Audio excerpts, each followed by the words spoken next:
Assalamualaikum warahmatullahi wabarakatuh. Shalom, salam sejahtera bagi kita semua. Om Swastiastu, Namo Buddhaya, salam kebajikan. Perkenalkan, nama saya Graciela Sarah Panuel, NPM 190-056, kelas Bisnis Internasional C, Prodi Manajemen, Fakultas Ekonomi dan Bisnis, UPN Veteran Jawa Timur. Pada kesempatan kali ini, saya akan membahas materi tentang pasar modal. Ada 6 pokok pembahasan yang akan saya bahas dalam materi ini. Yang pertama ada pengertian pasar modal, faktor-faktor pasar modal, manfaat pasar modal, jenis pasar modal, produk pasar modal, dan kasus pasar modal.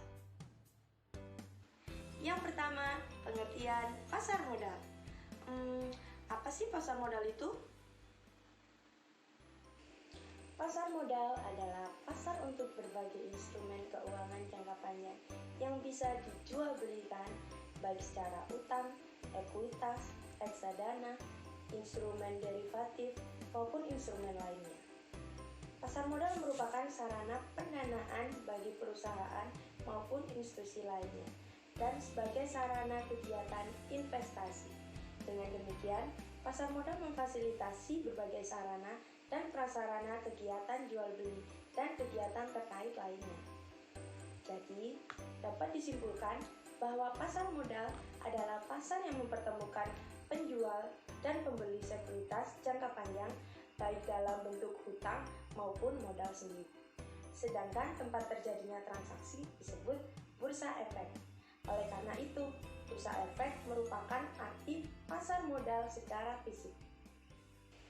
Faktor-faktor yang mempengaruhi pasar modal. Ada 2 faktor yang mempengaruhi pasar modal. Yang pertama, faktor internal dan faktor eksternal. Untuk faktor internal dibagi menjadi 7 bagian. Yang pertama, pengumuman tentang pemasaran, produksi, dan penjualan, seperti pengiklanan, rincian kontrak, perubahan harga, penarikan produk baru, laporan produksi, laporan keamanan produk, dan laporan penjualan. Yang kedua, pengumuman pendanaan, seperti pengumuman yang berhubungan dengan ekuitas dan hutang. Yang ketiga, pengumuman badan direksi manajemen, seperti perubahan dan pergantian direktur manajemen dan struktur organisasi. Yang keempat, pengumuman pengambil alihan diverifikasi, seperti laporan merger, investasi ekuitas, laporan takeover oleh pengakuisisian dan diakuisisi. Yang kelima, pengumuman investasi seperti melakukan ekspansi pabrik, pengembangan riset, dan penutupan usaha lainnya. Yang keenam, pengumuman ketenagakerjaan seperti negosiasi baru, kontrak baru, pemogokan, dan lainnya.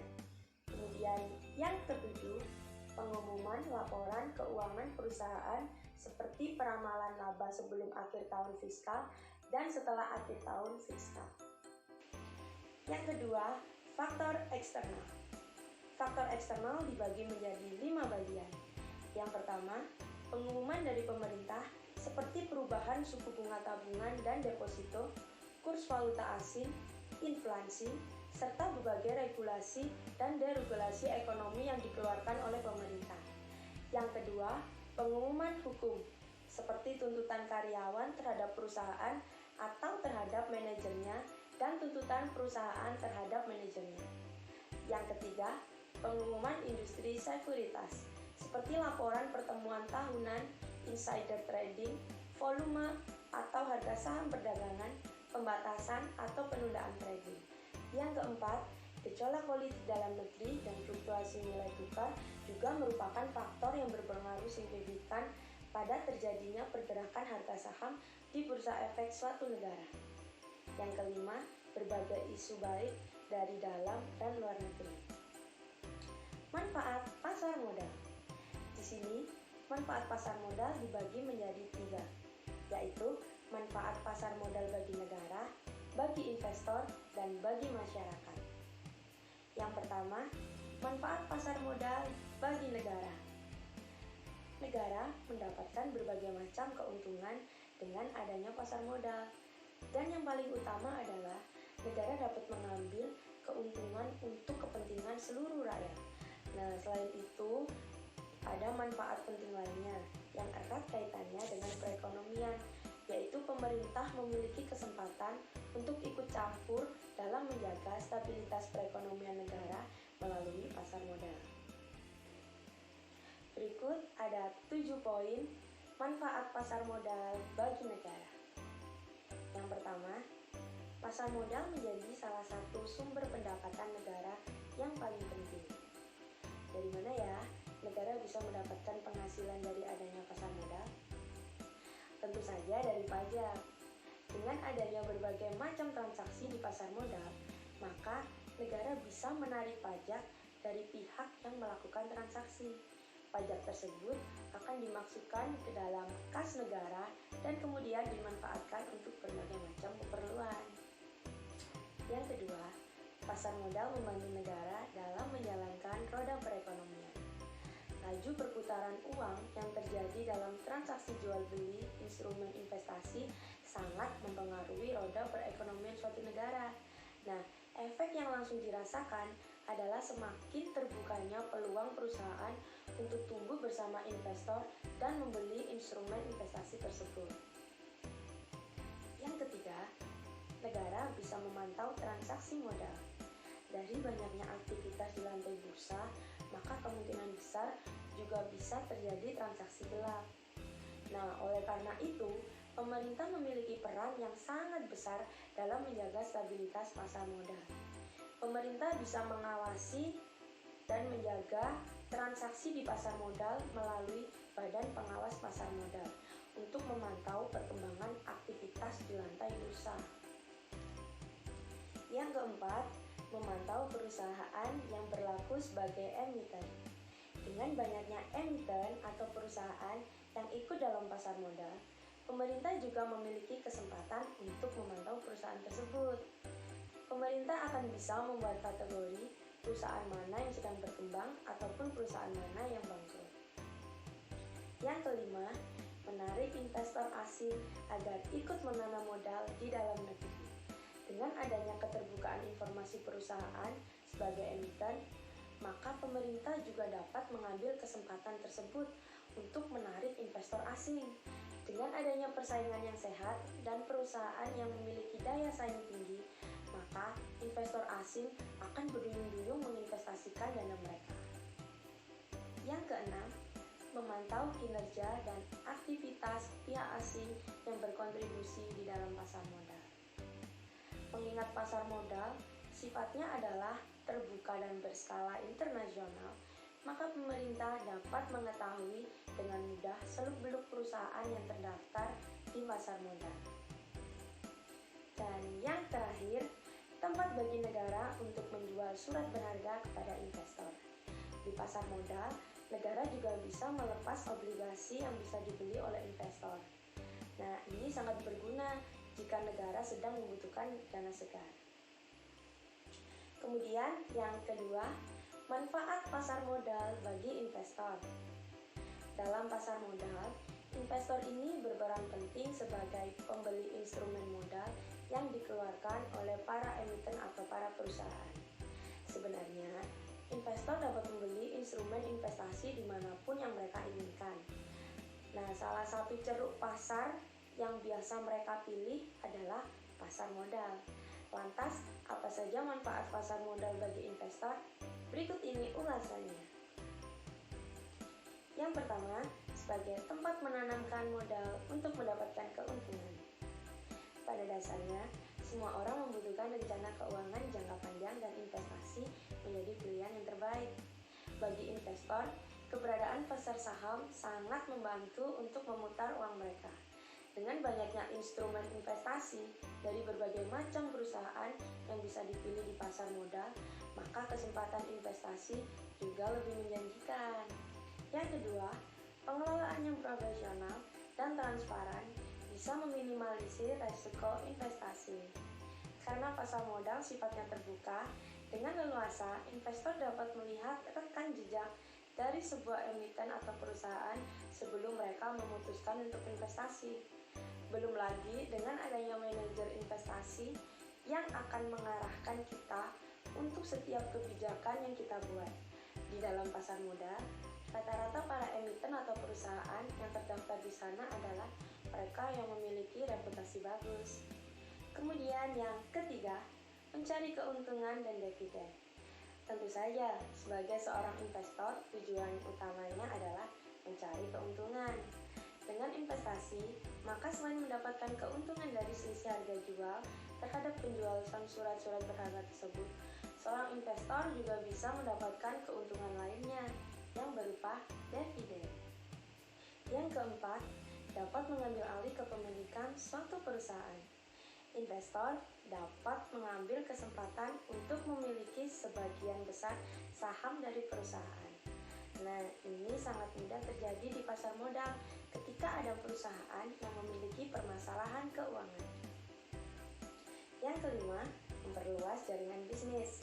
Karena banyaknya perusahaan yang terdapat di pasar modal, maka investor dapat memanfaatkan data-data yang didapatkan tersebut untuk memperluas jaringan bisnis. Mengenai caranya bisa bermacam-macam, mulai dari membeli saham dan lain sebagainya. Yang keenam, sebagai tempat jual beli instrumen modal. Peran investor selain sebagai pembeli instrumen investasi, tentunya mereka juga akan menjadi si penjual. Di pasar modal itulah mereka bisa membeli dan menjual kembali surat-surat berharga yang mereka miliki. Yang ketujuh, memiliki hak suara pada rapat umum pemegang saham. Ini adalah rapat yang diadakan oleh para pemegang saham. Nah, di sini seorang investor dapat mengemukakan pendapatnya tentang kebijakan suatu perusahaan. Manfaat pasar modal bagi masyarakat. Masyarakat secara tidak langsung juga mendapatkan manfaat dengan adanya pasar modal. Apa saja ya manfaatnya? Berikut ulasannya. Yang pertama, menambah lapangan pekerjaan. Masih ada kaitannya dengan perputaran uang sebuah perusahaan. Semakin banyak perusahaan yang bangkit dan produktif, maka masyarakat juga akan mendapatkan manfaatnya, yaitu kesempatan kerja yang luas. Yang kedua, merasakan manfaat dari produk suatu perusahaan. Agar perusahaan dapat memproduksi barang yang berkualitas, maka perusahaan perlu mendapatkan dukungan dari semua pihak, termasuk dukungan dari investor. Dengan adanya pasar modal, perusahaan lebih gampang untuk menjaga neraca keuangannya agar selalu stabil. Nah, dengan ini, perusahaan tetap bisa memproduksi barang yang berkualitas untuk masyarakat. Jenis-jenis pasar modal. Ada 3 jenis pasar modal. Yang pertama, pasar perdana, pasar sekunder, dan pasar lelang. Yang pertama, pasar perdana. Pasar perdana ini terjadi pada saat perusahaan emiten menjual sekuritasnya kepada investor umum untuk pertama kalinya. Sebelum menawarkan saham ke pasar perdana, perusahaan emiten akan mengeluarkan informasi mengenai perusahaan secara detail atau prospektus. Prospektus berfungsi untuk memberikan informasi mengenai kondisi perusahaan kepada calon investor, sehingga calon investor akan mengetahui prospek perusahaan di masa yang akan datang. Kemudian yang kedua, pasar sekunder.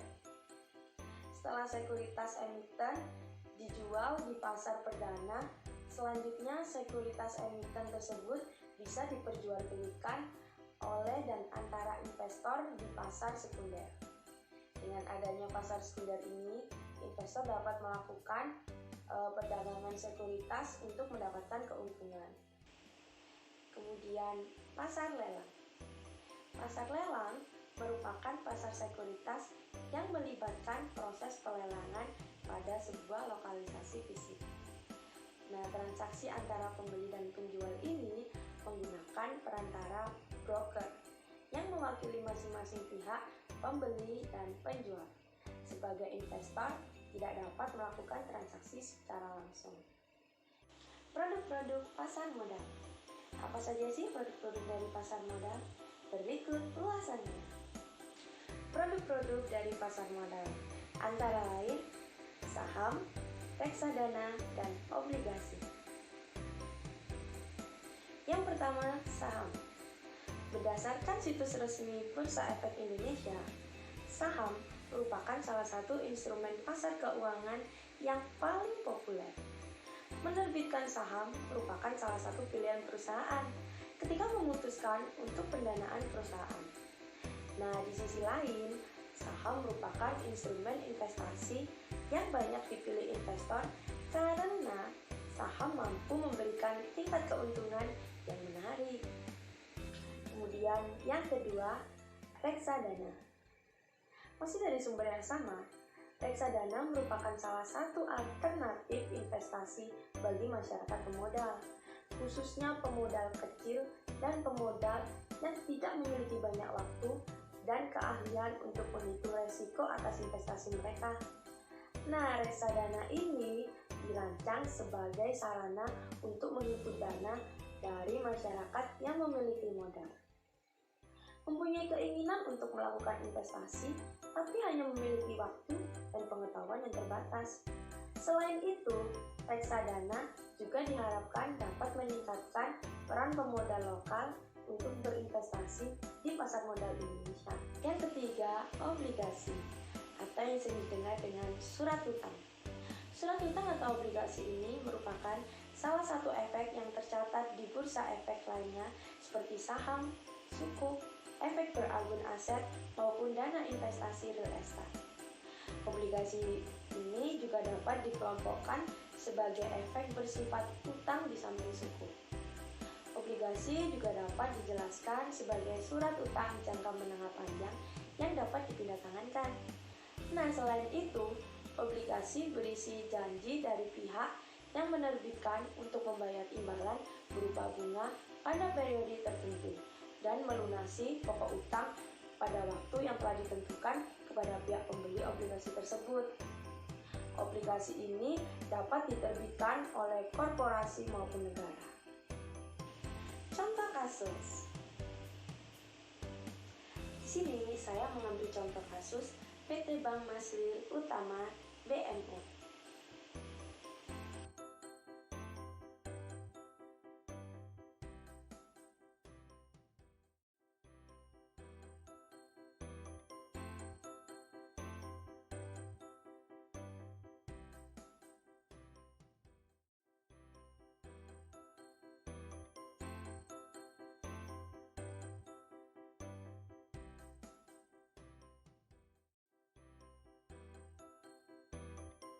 Nah, apakah tindakan Jansen Koharjo tersebut merupakan insider trading?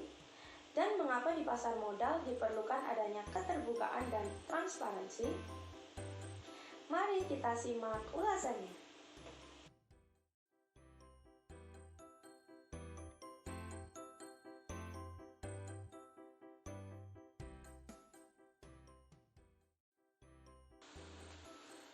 Nah, demikian penjelasan dari saya seputar pasar modal.